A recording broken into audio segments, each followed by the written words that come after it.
काशी के उत्तर दिशा में दुर्गा घाट पर स्थित मां ब्रह्मचारिणी मंदिर में नवरात्र के दूसरे दिन दर्शन करने का महत्व है।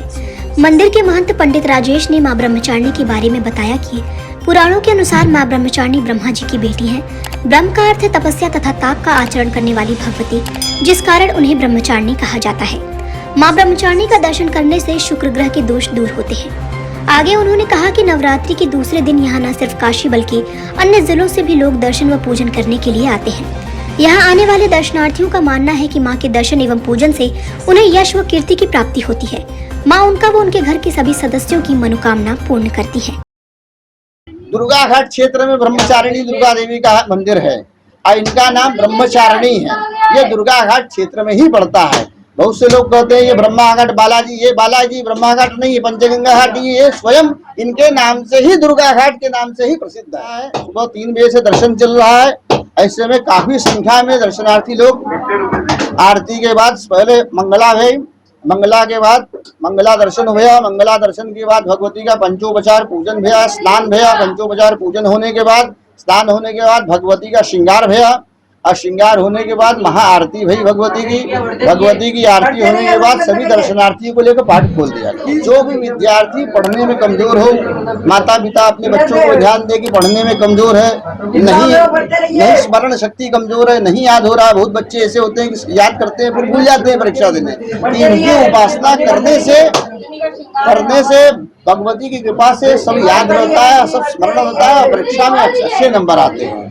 और एक बात हम आपको सब कहेंगे कि सभी दर्शनार्थियों से हमारा निवेदन है, सभी दर्शनार्थियों से निवेदन है कि अपने बालकों को मंदिर जरूर ले जाएं, मंदिर में दर्शन जरूर कराएं। क्योंकि होता क्या है कि बच्चे स्कूल जाते हैं, स्कूल से आते हैं, फिर चले जाते हैं, कोचिंग चले जाते हैं, फिर उसके बाद आते हैं तो उनको समय नहीं मिल पाता कि वो दर्शन पूजन कर पाए।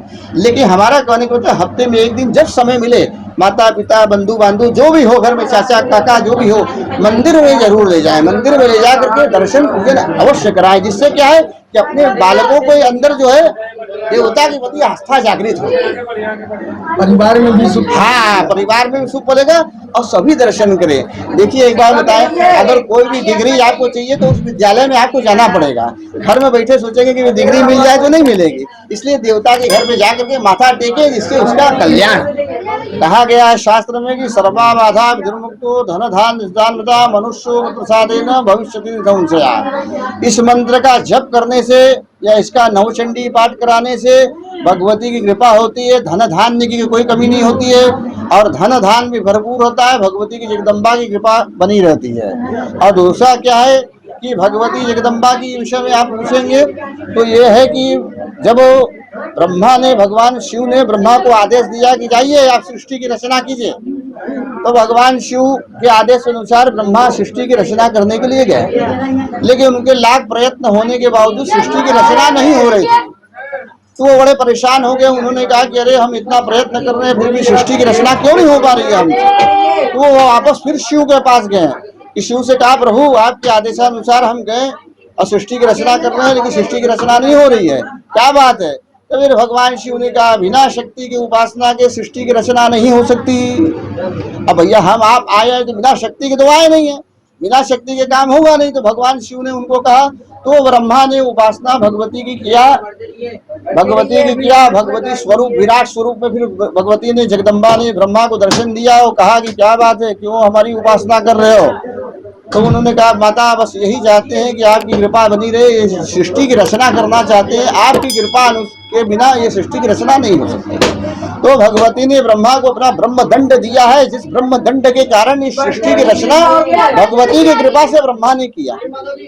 और दूसरा क्या है कि लोग कहते हैं सप्तशती चंडी पाठ, ये क्या होता है। सप्त मतलब 7 और शती मतलब 100, दोनों को जोड़ दीजिए तो 700 श्लोक होते हैं। और उस 700 श्लोक के अंदर प्रत्येक श्लोक दिया गया है कि राजिया देवी सर्वभूतेषु बुद्धिर्भुवेन संस्थिता नमस्तस्यै नमस्तस्यै नमस्तस्यै नमो नमः।